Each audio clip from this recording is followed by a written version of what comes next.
Back in 1981, I had the American dream, the beautiful wife, the house in the suburbs, and a beautiful 6-year-old son. And one day I went to work, kissed my son goodbye, and never saw him again. In 2 weeks, I became the parent of a murdered child, and I'll always be the parent of a murdered child. I still have the heartache, I still have the rage. I waited years for justice. I know what it's like to be there waiting for some answers. And over those years, I learned how to do one thing really well, and that's how to catch these bastards and bring them back to justice. I become a manhunter. I'm out there looking for bad guys.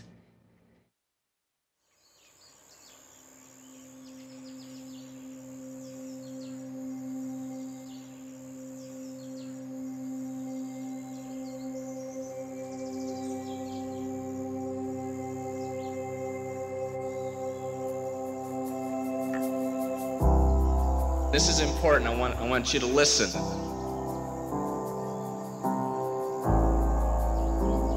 It's no accident that God likens us to sheep. If sheep are left to themselves, they don't take care of themselves. They need a shepherd. Jesus said, "My sheep hear my voice, and a stranger will they not follow." They learn to trust the shepherd. And the word says, take care of the flock. The Lord is my shepherd. He makes me to lie down in green pastures. Victor Barnard truly was the wolf in sheep's clothing. There is no God in any religion that says it's okay to rape children.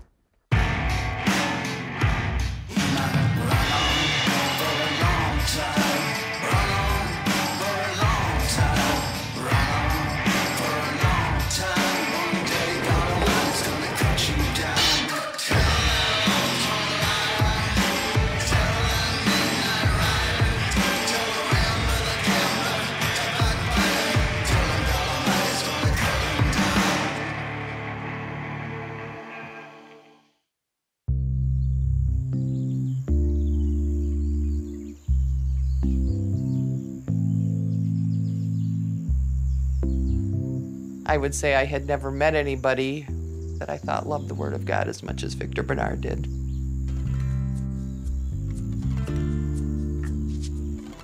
Victor was like 6'1", brown hair, kind of feathered back at the time. He was very dignified. I started to look at him as an apostle of Jesus Christ. He was a pastor. He basically took personal care in people, invested into them, and tried to bring the best out of you. River Road Fellowship was a small home fellowship. I think there was maybe about 10, 15 people. It was a lot of caring and a lot of love at that point. It was very much about living solely for the Word, you know, not like being a Sunday Christian, where you just go to church, hear a little sermon, and then you don't think about it all week. It was more like living the Word. Well, in the winter of 1995-96, they first talked about getting a camp to bring people into the church. So I think Victor just came up with the idea, hey, if anybody wants to move up here, we'll try to help facilitate you to move up here, and a lot of people did. I personally was the main pivotal person that worked with the zoning board and the whole process of the finances and the purchasing of the camp. The River Road Fellowship moved into northern Pine County and established the Shepherd's Camp. Pine County is situated about an hour north of downtown Minneapolis. So it is a very rural county. We sold our homes, and the funds went into renovation and things that needed to be rehabbed. And we had one person who had his own construction company. Another one did heating and air conditioning and knew some things about electrical. I mean, we knew how to plant a garden and be self-sufficient. We really had no contact with the group. They were very quiet, kept to themselves. Some of the neighbors would say that when they would have worship day, they could hear the music coming out of the camp. It was always pleasant.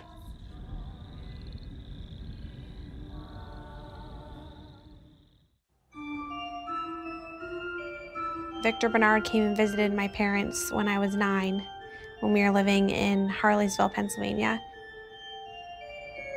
He was traveling the United States trying to find believers, and we had church in our home ever since I can remember. So he gave my parents some of his books and teachings that he had done. As the prophets spoke, they spoke of one. They started listening to them a lot, and they were sending money to Victor. And to whom is the arm of the Lord revealed? My parents started making trips out to Minnesota. In order to fulfill what was spoken, he was brought to Nazareth. And then Victor drew the line that basically we either had to move out to Minnesota to join him and the believers out there, or we could no longer fellowship with them. And it was after that that my parents decided to move out to Minnesota.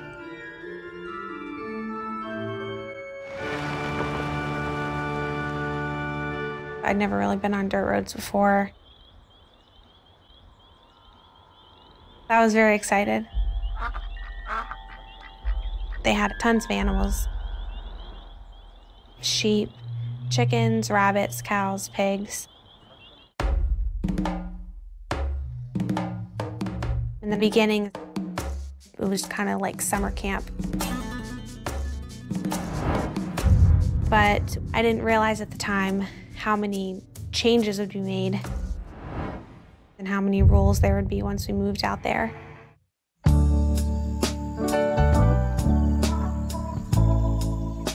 These Thessalonians were believers. It was working with power. From them sounded out the word of the Lord. They were examples. They believed God's word. It started out as a very good thing where people got together and celebrated their belief in God. There was no indication that anything odd was going on there.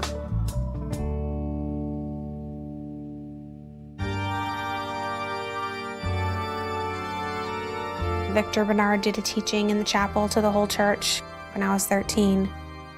He said that in the Bible, all the firstborn children were supposed to be sacrificed to God. And he listed off 10 girls' names. Renee, I love you and thank God for you. He was encouraged that the firstborn, if it was a daughter, that she would be in this group called New Maidens. Basically like virgins unto Christ. We kind of looked at them as maybe nuns. Lindsay. Thank you, baby. I think I was so, shocked, and didn't really know exactly what was going on. When they basically became, quote, the maidens, with all 10 of them, I thought it all, especially the younger 5, that's what they wanted. They were something that they were seeking. That's how they were choosing to live their life, being the firstborn. When you're 12 and 13 years old, there is no mutual consent. I don't believe any of those girls would have had the ability or would have been respected if they said, I don't want to be one of the 10 maidens. I don't think they had any voice in the issue. The day my parents dropped me off was July 23rd, 2000. I thought I was only going there for the summer. They gave me a gift when I left. It was a picture that said, "They that sow in tears shall reap in joy," and then it was a tear bottle they gave me. And I remember them being very serious. When I got there, there was no playing, for sure. It was a lot of hard work. Each hour of our day was scheduled out. And Victor was part of everything. So they sewed clothing for him, cooked meals for him, kept his house. You know, everything that a wife would do, they did for him. He had taken off his wedding ring in front of a bunch of the believers there. His earthly marriage didn't really matter anymore. He didn't live with his wife. In the Bible, the church was the bride of Christ. And because he was Christ in the flesh, the church was supposed to be married to him. At that time, I didn't really understand the fullness of what it meant.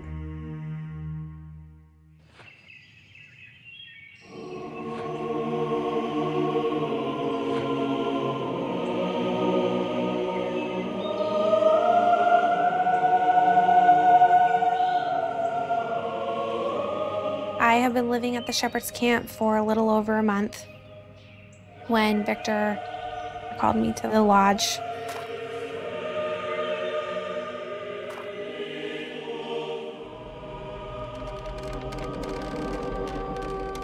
He, asked me how I was liking the summer so far, and I told him that it was hard work, but, I was doing okay. And then he proceeded to ask me if I had ever masturbated before. I was only 13.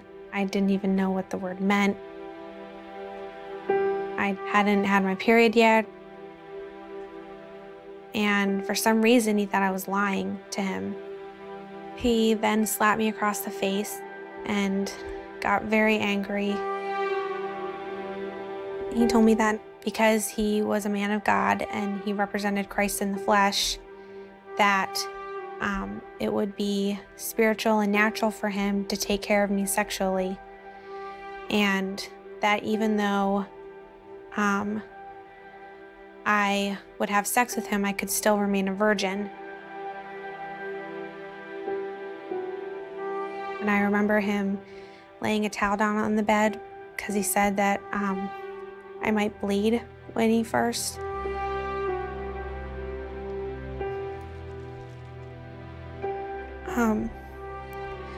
When you first have sex with somebody, sometimes the person bleeds. And that made me even more scared.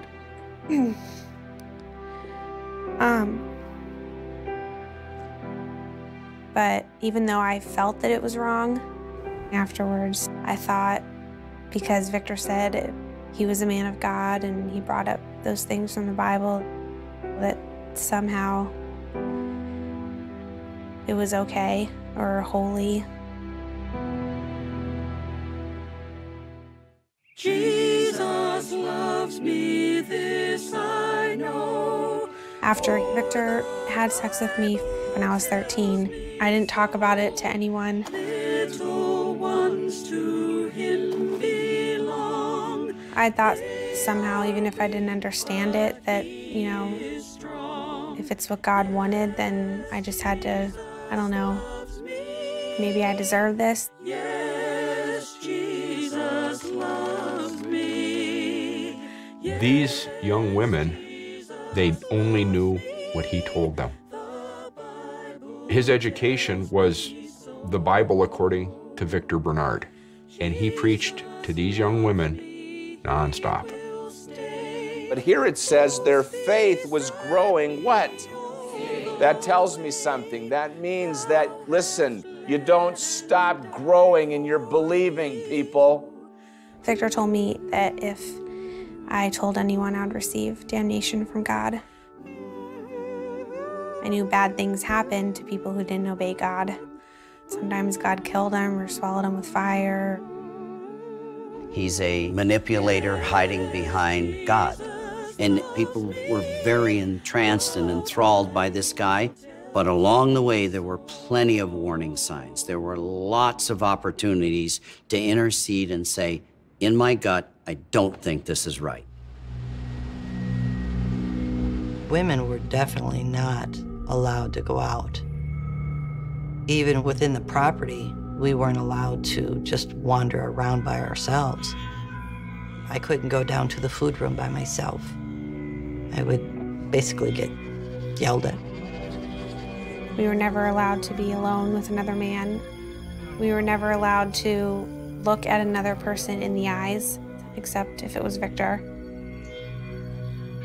I'd seen him like spit in people's faces before. I'd seen him throw people out of the church. So I was constantly worried that I would make a mistake or mess up. See, I had a relationship with him before where I would bring things to him and we'd talk things through and, you know, and so forth. But then, and it kind of happened very slowly, gradually, where, you know, you felt like you had no voice.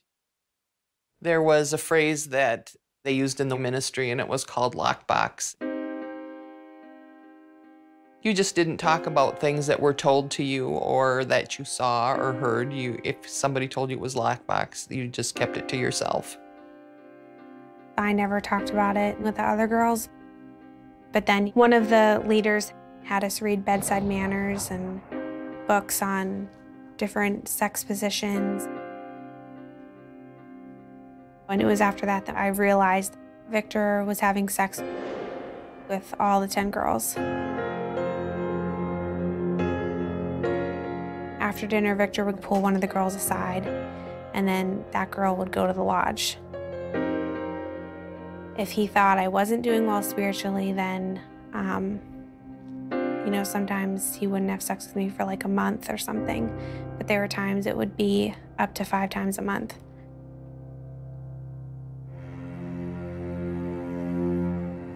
January of 2001, Victor had a meeting with my mom and dad, and I was present at the beginning of the meeting. He told them that at one point he may decide to have sex with me, which he had already done. He went ahead to explain when Jesus Christ said Mary Magdalene, that it was spiritual and natural. The instinct, me as a father, unequivocally, I've got to protect my child, my son, my daughter is the #1 obligation I have. I thought that my mom and dad would see it as not right too, as I had thought it wasn't right. But Victor Barnard is really good at manipulating people, lying to people, and getting parents to go against their natural instincts. He was able to say to parents, I'm thinking about having sex with your child, and you believe in the rhetoric that I'm trying to shove down your throat, that you're gonna give me a pass. And my parents, they didn't do anything to stop him.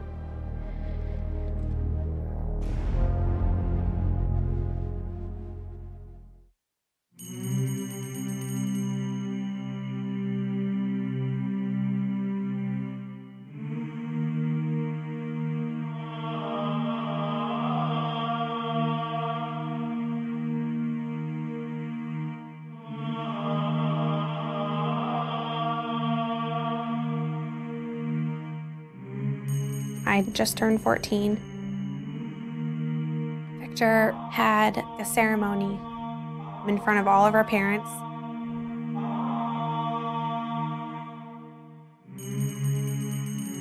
Daughters of the living God, royal gems of Jesus Christ, my sister, my love, my undefiled.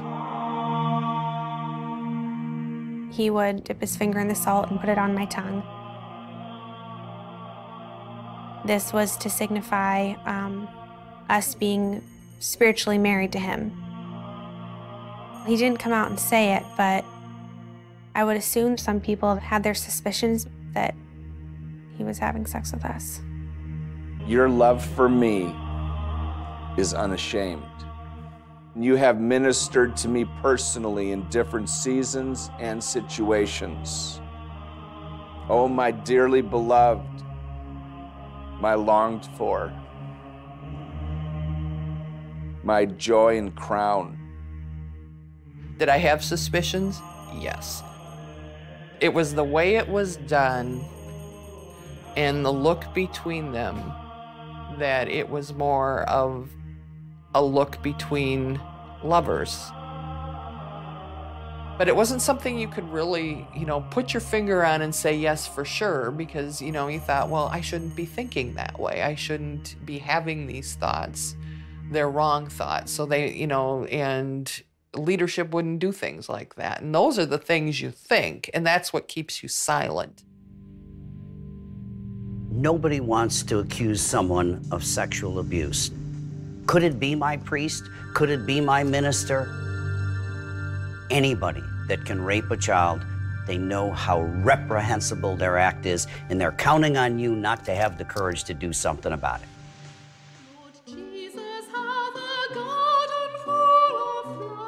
Victor was a very close friend of mine. I was married, he was married. I felt that I could trust him. One day, Victor wanted to speak with me. We walked down together to his cabin. I had my guitar, and we were talking about playing for God and how to do it with our whole heart. He wanted me to learn to play without any qualms. So he asked me to take my shirt off. He said, just play like I'm not even here. He continued to tell me about doing all things for God, not being so worried about my own appearance. So I did. I took my shirt off and I played a song, and I remember still holding the guitar up and covering myself. And then he just kind of got closer to me and closer to me. He started hugging me, and then he would kiss me, and I'm still trying to kind of play. And then he picked me up and carried me into the bedroom. The last thing he said to me, he said, Dawn, don't worry about it, I've been fixed. And I said, what? He says, don't worry about it, you won't get pregnant, I was fixed. She called me one day, and she didn't come out and say, we had sex or I slept with him, but it's just something that, as women talking together, I picked up on it. I think it was the start of the biggest upset. Something gets in there and starts to undermine, and you can't keep everybody quiet. One afternoon, Victor gathered all of the 10 maidens together. He told us that he had had an affair with Dawn Cook and another married woman from the church. He was telling us because he felt rumors would spread, and he wanted us to hear it from him. Victor told a few men, and I was there, that he had got involved with a married lady, and I started to see that it wasn't just an isolated situation, that it involved many, which obviously is a problem. My concern, though, was in being convinced that now single, that the maidens were involved. I started to come out of a fog, so to speak, of how things worked. I was cooking dinner, and I lied to my children, and I said, come on, we need to go down to the food room. There was a very bad storm, and I ended up driving like crazy to get away from there. Within 4 or 5 days, Victor had come searching for me. He finally got a number that I would agree to talk to him on the phone. And he talked me into coming back. I felt 100% obligated. Something like this had to be confronted. Dear Victor, many things have caused me to review and consider our lives together for these past 15+ years. You, on so many occasions, yelled, screamed, and warned us about not giving our strength into women, but you surrounded yourself with women and gave your strength into them. If this isn't the height of corruption and deceit, I don't know what is. If you won't confess this, then you leave me with no choice than to start making it known all across the country. Beginning in 2010, male members came forward with allegations of sexual abuse of their wives by Victor Barnard, acting in his role as a pastor or a religious leader. Thank God somebody was bothered by the fact that their grown wife was recruited to have sex with this guy, or possibly the children would have never been believed. He was trying to sleep with every woman in the church. So you don't form a group, they're called his maidens, you know, for what purpose, you know.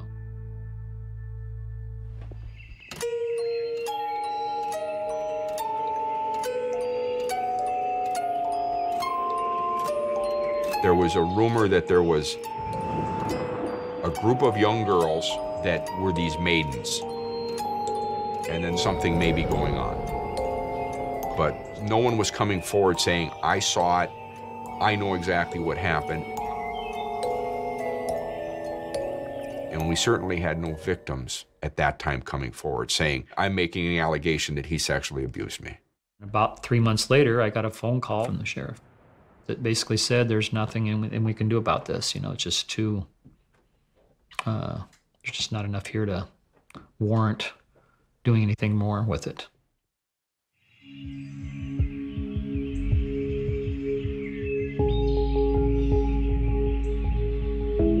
In late 2009, I was 22. At that point, David Larson had gone to the police. Victor had told us that there were people speaking evil of him in the church, and it was time for him to leave Minnesota.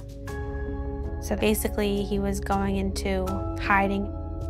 He took a bunch of the believers with him, and they eventually ended up in Spokane, Washington. Some of the believers moved to Wisconsin. Things started really splitting up. I took the train cross country to Pennsylvania. I did not tell anyone anything that had happened. I just knew that I wanted to start my own life.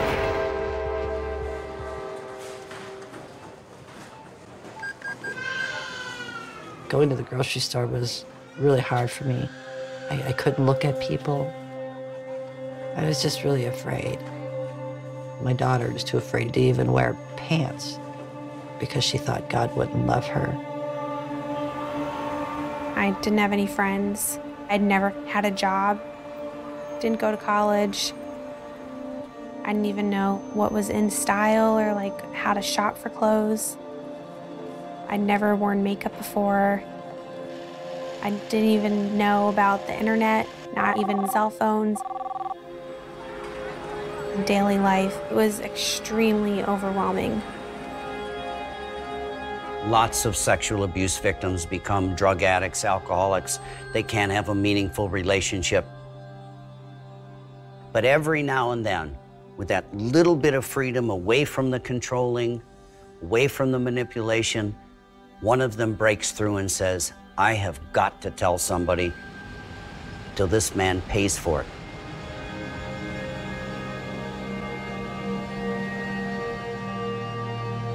Well, it was the beginning of a new year, so I decided to tell my aunt and uncle what had happened out in Minnesota. That Victor had sex with me from the time I was 13 until I was 22, so for 9 years. They were really shocked. They asked me if I knew what Victor had done was a crime, that he had raped me. It kind of hit me all of a sudden how much of my life had been stolen from me.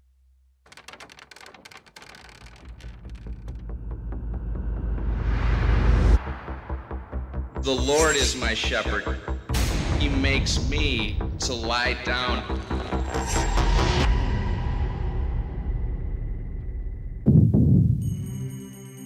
I finally realized that Victor is a monster.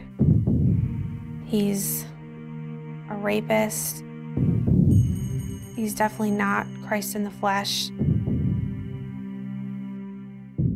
He's like the Antichrist.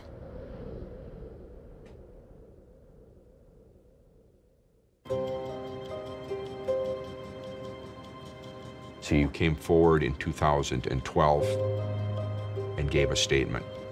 Shortly thereafter, a second female came forward. It was huge for me that they had the courage, the guts, the determination to do the right thing, which was to come forward to help get this whole thing exposed and dealt with to what it is. And I just was told that they were going to grab him and arrest him.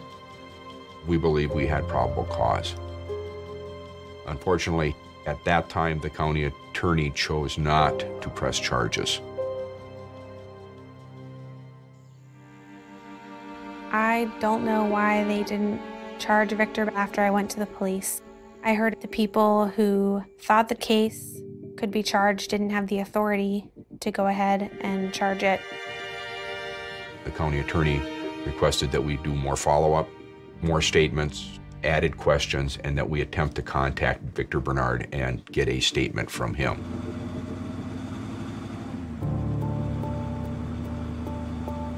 In the fall of 2012,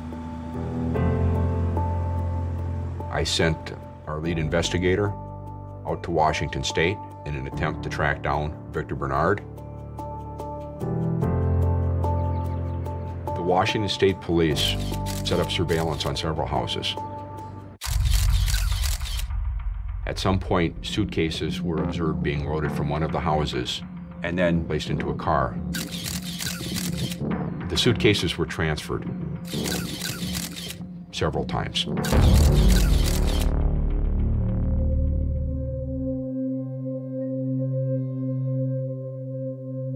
At some point, our detective approached the vehicle and attempted to talk with the driver, who refused to cooperate. Victor did a good job of brainwashing people into not talk to the authorities, to basically guard him, protect him, no matter what. They think they're doing the right thing by not talking about it. I think the suitcases were en route toward the airport. We didn't have a warrant. There was little that the detective could do. We believe Victor Barnard had fled the state, possibly the country.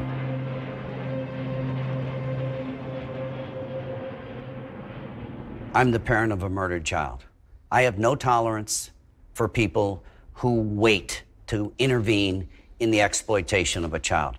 I think the criminal justice system broke down and allowed Barnard the time, the wherewithal, and the ability to plan a run. I'd gone to the police about Victor having sex with underage girls, and I was the first girl to speak up about it. But it felt like nobody was really doing anything about it. So I decided to write a letter to the senator out in Minnesota and some other congressmen, the president, and I explained my story in the letter and asked for their help. It had been 2 whole years of waiting for them to charge Victor. I thought that it was possible it would never get filed.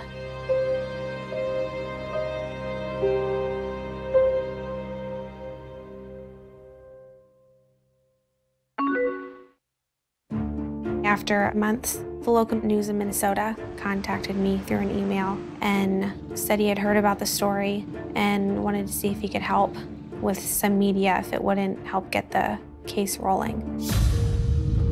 To his followers, Victor Barnard is a spiritual leader, but the Pine County Sheriff calls him a pedophile, plain and simple. And the ones who finally had the courage to come forward may have been his youngest victims. And it seemed like after that aired, everyone seemed to be making it like a really big deal. Good evening. I'm Nancy Grace. I want to thank you for being with us. Bombshell tonight. How did this happen? There's so many remarkable aspects to this story, Nancy. These parents are, I mean, they have to be on another planet. It took 2 years to bring charges. This is a perfect case for prosecution. They went to the media. That garnered a lot of attention locally on this case. Shortly thereafter, a criminal complaint was produced by the county attorney. I was thrilled. We have 59 counts of sexual criminal misconduct involving 2 juvenile female victims. It gives us the ability to go door to door to look for him, to have him arrested wherever he is found. There is nothing I would like better than to see this fellow sitting in my jail, awaiting his trial. The criminal justice system owes that to these victims. I'm in awe of Lindsay. Nobody else could get anything done about this guy. No strong, big men could get the criminal justice system to go hunt down Victor Barnard. And Lindsay did it while she was estranged from her family, out there by herself. In 2012, I brought it up to my mom, what had happened in Minnesota. All she said was, I know that mistakes were made, but I still believe Victor is a man of God, and I'm going to follow him. So,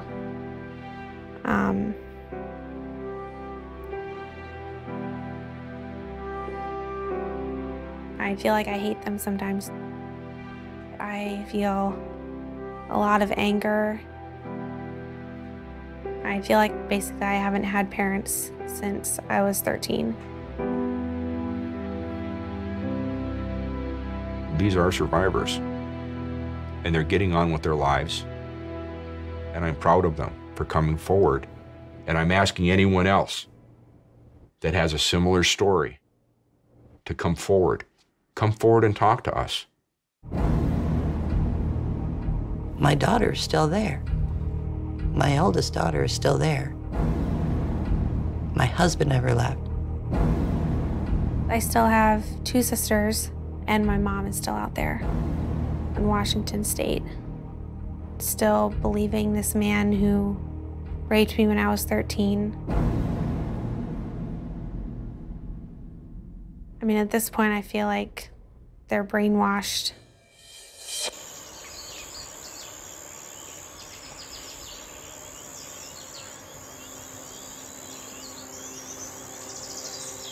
Everybody that was a part of this, we're all responsible.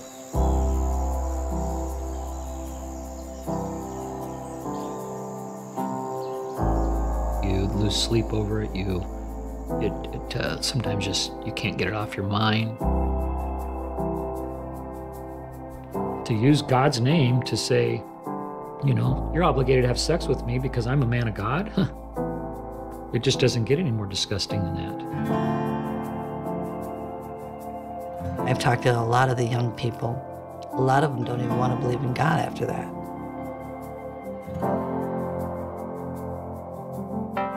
And he stole that. He stole the innocence of what the church is supposed to be for people.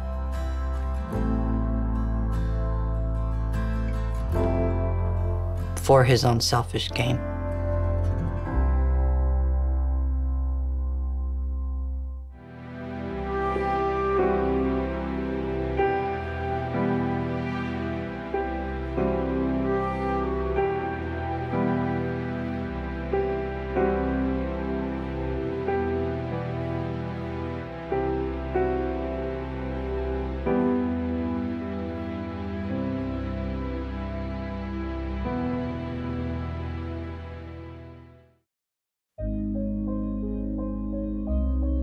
I still have nightmares every night with Victor and the girls in it. But ever since I found out I was pregnant, it's given me something to focus What happened to me, I will never, ever let anything like that ever happen to her. I already know how much I love her and will protect her with everything that I have.